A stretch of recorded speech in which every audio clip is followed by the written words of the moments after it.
মানে খুব এটা ভাল দিন। আজি আমাৰ BTCৰ মুখ্য কাৰ্যবাহী সদস্য প্ৰমোদ বড়ো ডাঙৰীয়া ৱৰ্ল্ড এনভাইৰনমেণ্ট ডে'ৰ লগত মানে সংগতি ৰাখি ইয়াত প্লেণ্টেশ্যন আৰম্ভ কৰিছে। লগতে আজি ব্লাড বেংক ইনগৰেশ্যন কৰা হ'ল। ব্লাড বেংকৰ অভাৱ আছিল, আজি এই ব্লাড বেংকৰ অভাৱটো পূৰা হ'বলৈ গৈ আছে। আজি এই মেডিকেল কলেজত ব্লাড ডোনৰসকলে ইচ্ছুক ব্লাড ডোনৰসকলে ইয়াত আহি পেলাই ব্লাড ডোনেশ্যন দিব পাৰে আৰু ব্লাডৰ যিটো সমস্যা হ'ব সেইটো দূৰ হৈ যাব।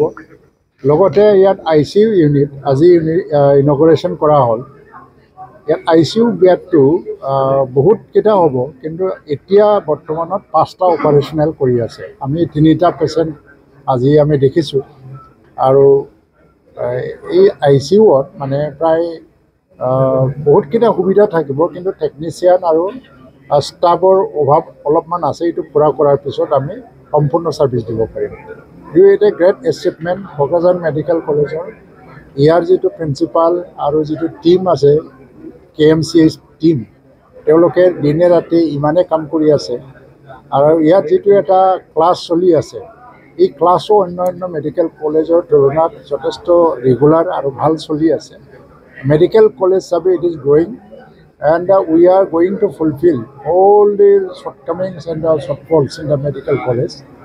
আৰু ইয়াত যিবিলাক সুবিধা দিব লাগে ৰাজ্যৰ কাৰণে, এই সুবিধাবোৰক পূৰ্ণ হ'বলৈ গৈ আছে। এইকাৰণে আজি মই খুব ভাল দিন বুলি ভাবিছোঁ।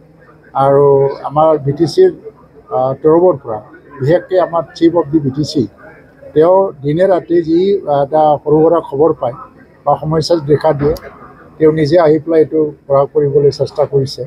এইকাৰণে মেডিকেল কলেজটো আজি খুব ভালভাৱে মানে উন্নতিৰ পথত গৈ আছে।